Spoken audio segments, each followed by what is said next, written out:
The body is super smart when it comes to physiology and what you need. So first things first, when the baby's hungry, the foremilk is what kind of comes out first. And it's a little bit more watery. It's thinner in texture. It almost has like a blue-gray appearance to it a little bit. And it's, again, what we call foremilk. It has more carbohydrates and more protein in it. And we're not talking gobs and gobs of protein or anything, because that's not really something babies need high amounts of initially. They really just need the carbohydrates. They need the sugars. And you have probably more of the foremilk initially. Now, the more baby sits on, let's say, one particular breast, you end up getting to the hind milk, which is sort of at the very end of the feed, and that is creamier. Now, think of if you've ever pumped before and you put the bottle or the milk in the fridge and you see a slight separation and there's cream on the top of it almost, and you might think, what's wrong with my milk? It's actually hind milk. It's not a large amount, but it is a little higher in fat. So it's important that the baby really gets both, because just as I mentioned, with oversupply, sometimes the baby is just getting the foremilk. And sometimes that can be a high load of carbohydrates, a high load of lactose for the baby. And just like you mentioned, you can see sometimes green stools, frothy stools. You can sometimes see babies a little bit more gassy or uncomfortable. It's not always an exact science, but usually women who have foremilk, hind milk imbalance may have oversupply issues. So what we try to do is regulate the baby, regulate the breast milk production to the baby and what the baby needs. So maybe you're not feeding on both breasts. Maybe you're just feeding entirely for the full period on one breast. So that kind of helps you regulate to what the baby needs, and can sometimes help if you're an overproducer.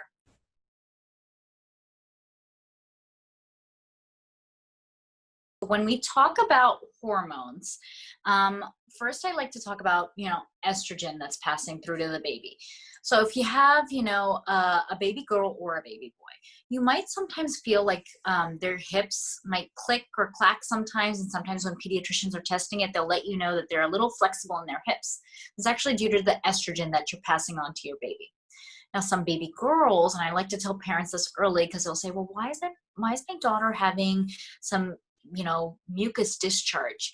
That's actually also her sort of reacting to the estrogen that you passed on to her. She might even have some small amounts of blood in her diaper, and it's actually her having a small period. Again, it doesn't last more than like a day or 2 days at most. But those are some of the things that actually have been going on in utero, that your baby has been exposed to your estrogen levels that were very high during pregnancy, and that's her reacting to it. Now, that's one thing alone from the hormones. Now, baby acne is very different than what we would call like infantile acne. Baby acne is actually not due to hormones at all. It's actually due more to what we think is an inflammatory reaction to just yeast on the skin.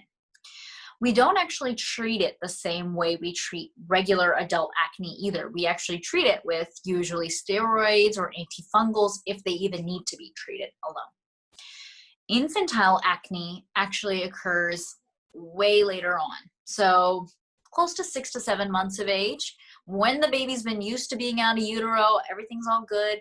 This is actually the baby's hormones that are surging and causing this. So that we actually do treat similar to adult acne. So this is a little bit of medical lingo to kind of clarify. So you might hear neonatal or baby acne. Those are the same things. That's an inflammatory reaction to yeast on the skin. Infantile acne happens a couple months later down the line, and that actually is due to the baby's hormone levels surging. Now, what the hormones that we pass on, that's going to be more the ligament laxity and the small amounts of blood or mucus you see from a little girl's diaper, little baby girl's diaper, if you do see it. You don't always see it, but you may.